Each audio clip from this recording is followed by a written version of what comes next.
What's up, everybody? This is D. Joseph Allen. Thanks for tuning in. Alright, these are going to be the answers to the questions that you guys posed for me for my 400 subs video. Thanks, everybody, for posing your questions. I'm going to list the users here on the side that actually sent me their questions. And I'd like to real quick say thanks again to PROFMTH. It was thanks to him that I hit the 400 subscriber mark, and I passed the 500 subscriber mark this week. So, Prof, thanks again. And your prize is pretty crappy. It's going to be... I'm going to answer your questions first, because that's all I can do for you. ProfMTH asks, have you always lived in Mexico? No, I actually lived in Manchester for a little while when I was studying there, and in New York for a little while when I was studying there, and I lived in Houston for 2 years working as a recording engineer there. So, several places, but basically most of my life, Mexico City, yes. Did you learn English in school growing up? Yes, I did. I went to the American School Foundation, and I learned English from day one since I was yay tall. Well, you can't really see it, but since I was really, really small.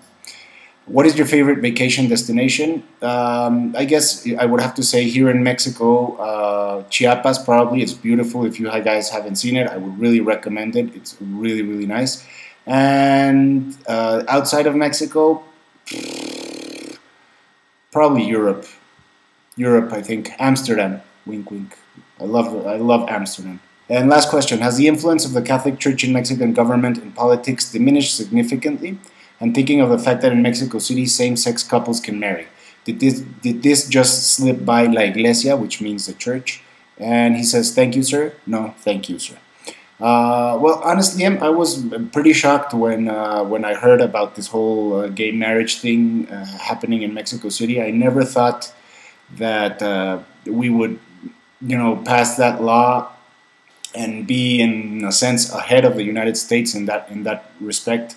I don't think it slipped by. It's just that even though we have what is the Catholic Church is the official church of this country, we have a secular government, and it is valued by a lot of people. And so even though that doesn't stop the church from opening their big, fat, stupid mouth, and they still come on with really ridiculous arguments, it's not well viewed that when people mix religion and politics here in Mexico.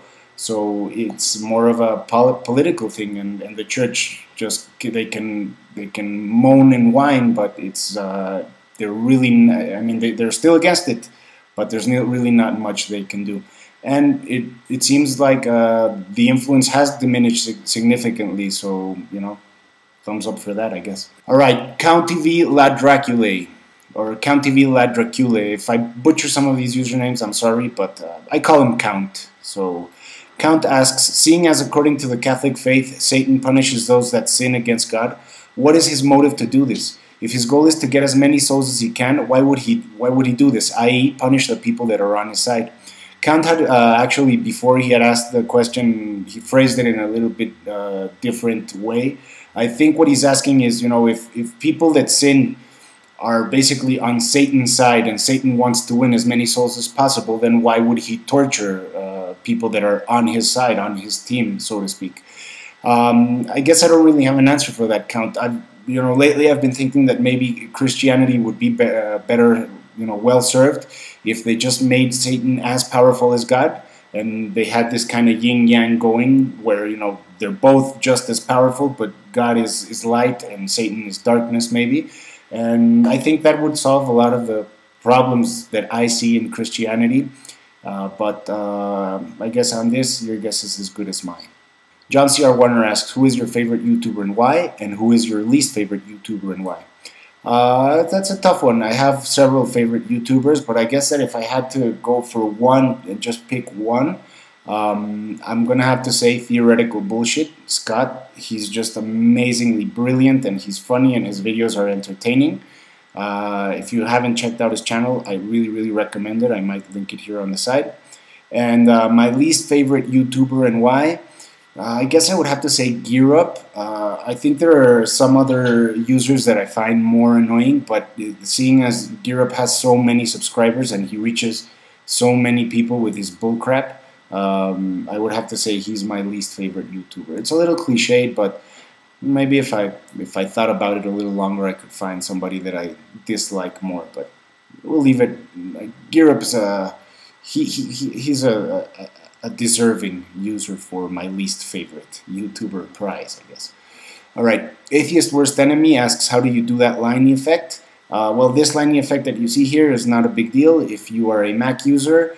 I'm not sure if it's in the stock video effects, but if not, you can probably just Google you know, effects for iMovie, and you'll get a couple of free packs, and it's in there somewhere. It's a newspaper effect, and all you have to do is just adjust the grain and the resolution, and you're good to go. Alright, Cousino Macul asks, is there any religious ritual that you like / enjoy? If so, what is it and why? Does masturbation count? I don't know.